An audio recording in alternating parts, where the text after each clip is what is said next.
Alright, so I'm going to start my basics videos. I'm going to try to make a series that helps people learn how to play this game.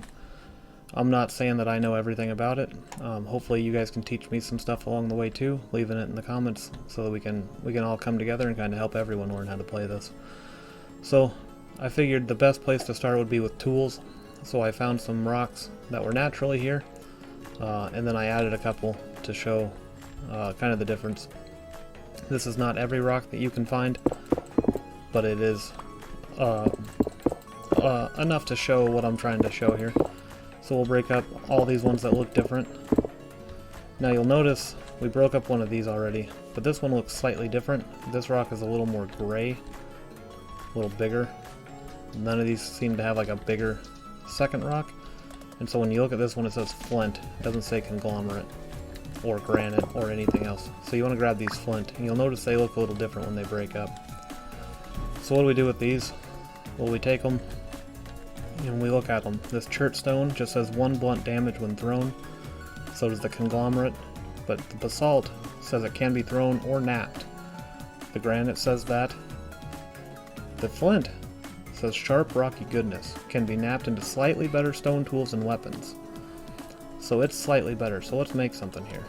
So we'll start with basalt here. You hold shift to kneel down, you right click it on the ground, you hit it one more time, and it turns into a series of tools that you can make. So we have an axe head, a hoe head, 2 knife blades, a shovel head, and a spear head.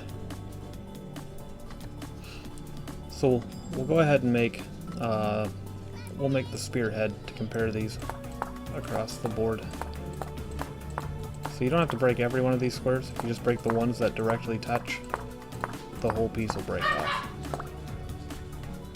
So then the granite, you'll notice I have 2 of these now when you only saw me break 1, and that's because it turns out it takes 2 of them to do this. And I didn't know that, so I had to pause and run back over to my base. This is my single player world, not the one that I'm doing the playthrough on. So fortunately I had more of this over there so I could continue to show this, the spearhead. I should have shown that too. So we'll get this, and then I'll show you how to turn these into usable tools. We'll go ahead and make some knives too, with the flint. You need a rock. You can't just punch this. You need to hold something to hit it with. This one you do have to break most of them since they all touch. You can get away with doing that right here. Like that. And then here in a second we'll have 2 knife blades. Now none of these tools work without a handle. It's basically just holding a rock again. Go ahead and break this flint up. So we need to find sticks to put these on. So if you look at these tree branches, you can kind of see sticks in some of them. Like right there, that's a stick. You can hear a dog running around in the background maybe. I can't pick that up though because I don't have any inventory space. So we'll get rid of this guy. You can just right click to throw him. And you put a stick up here. There's no kind of binding. You just stick that tool head right on there and it goes. So I'll find a few more sticks and I'll get all these spears hooked up. And the knives, they bind the same way, and we'll be right back. Alright, I got all these tool heads on a handle. We'll go ahead and look at this real quick. This one you don't need 2 of. It also has the option of arrowheads. The arrows are nice in this game, but if you use flint for it, it does half damage. So it's still nice for a ranged option, but it's not ideal. So now, if we look at these, we can compare. Attack range is 3.5 on all of them. They all seem to do the same damage. The only difference is the durability of the flint is double. So flint is your ideal material. I do believe obsidian is slightly better. I don't have any around here to show. Alright, so I remembered in another world I had access to obsidian pretty close to the little base that I had built. And I really want this to be complete. So here we go. We'll just make the spearhead and we'll compare its stats. See if it is better, either in durability or in attack. I hope I have some sticks on me. I do. Perfect. We'll put that right there. So durability is 45, attack power is minus 2.3. So it looks like the durability is just slightly less than that of flint, but the attack power is higher. So you'll get a little less use, a little more damage. So, good to know. If you can find obsidian though, it still only has the same options as the other rocks. It's not the extra one that the flint has. There, I don't believe, are obsidian arrowheads, but I guess I could be wrong. So I'm going to make up one of each tool, and we'll come back and we'll talk about each one. Alright, so I got handles on all the various tools. Some of this is going to be pretty simple. I think most people here will know what they're for, but I'm just going to go over it just in case. So here we have the axe. The axe is for cutting trees. Pretty straightforward. The trees take a minute. The bigger they are, the longer they take, because you're actually cutting down the whole tree at once. Unlike Minecraft, you cannot just punch through these trees. You have to have the appropriate axe, or the appropriate tool, which is an axe, to get them cut down. So this guy should go here pretty quick. You'll notice looking through the tools, there he goes, there isn't a pick. This game doesn't come with that option, so I don't actually need these, so I'll just set them back down. I can come get them later. So that's the axe. There's the shovel. It does what you would expect a shovel to do. You can dig the dirt with your bare hands, this is just quicker. There's also the hoe, which will till the soil for you. We'll go on this guy right here. Puts those nice lines in it, and that's when you know it's tilled. And then you can see nutrient levels and growth speeds. That's something I'll talk about more in a farming video, but for now, that's what that does. I don't need this one. I'll still use the other two. So now the knife, it lets you collect some of these different resources, like this grass. You can break it, or if you take your knife to it, you can collect it. So that's pretty useful.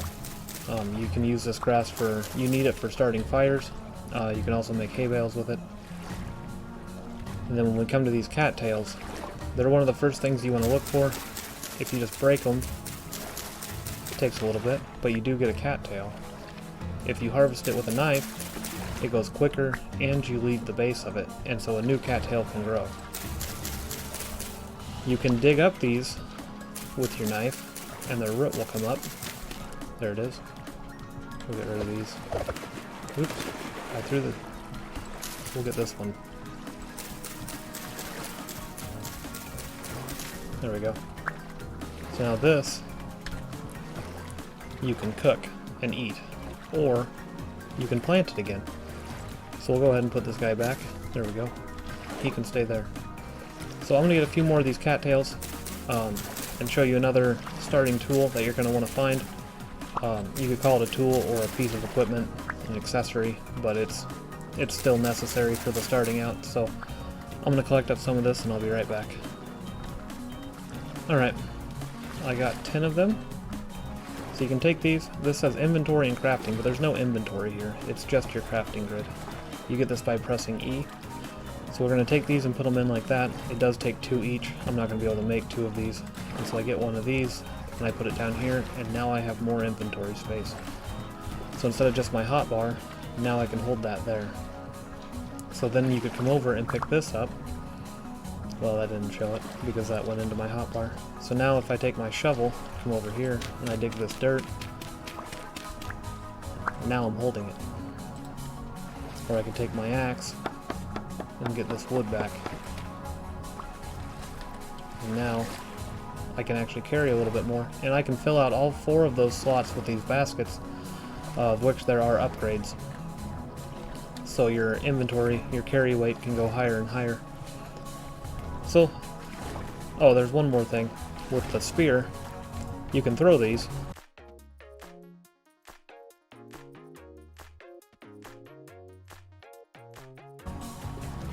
And when you do, it throws the one that's not in your hand. So since I made 3, I can throw those 2 and still be armed. I don't have to scroll my wheel to get to one that I haven't thrown. And then you can retrieve them if they didn't break.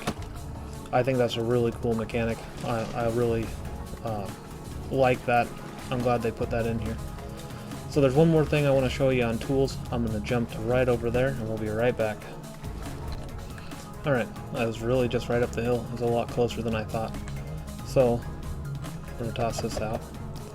You'll come across rocks like this. They'll say native copper, they might say tin or borax or any of the mineable resources in the game. And these rocks cannot be turned into any kind of tool by napping. When you break them, you get copper bits. When we look at them, they say 5 units of copper, so this will be used later for making your metal tools, but you can't nap them into anything. So when you find these, you can break them up to make tools later, and you'll want to mark where you found them because they signify a vein of copper underneath. So that's what I wanted to show you about early game tools, all your stone tier stuff. I hope you guys enjoyed it. If you do, let me know. If you have any questions, put it down there. And if there's anything you want to share with me, anything you think that I missed, like maybe the fact that you can pick sticks up off the ground too, let me know. And I hope you guys have a good day.